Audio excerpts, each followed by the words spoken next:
خیلی دوستتون دارم و دارم با کلمه good luck موفق باشین در زندگی و در کارتون.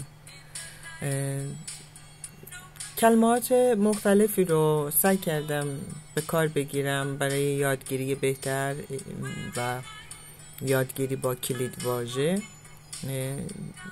امیدوارم مفید بوده باشه. یک کتاب مصور اتاق عمل در طی این 1 سال من سعی کردم با تلاش براتون به یادگار بگذارم.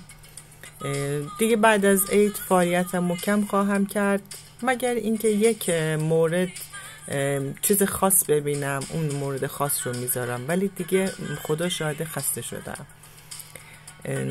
خیلی عوامل باعث بوده، چون خیلی زمان میذارم ولی بازدهی کارم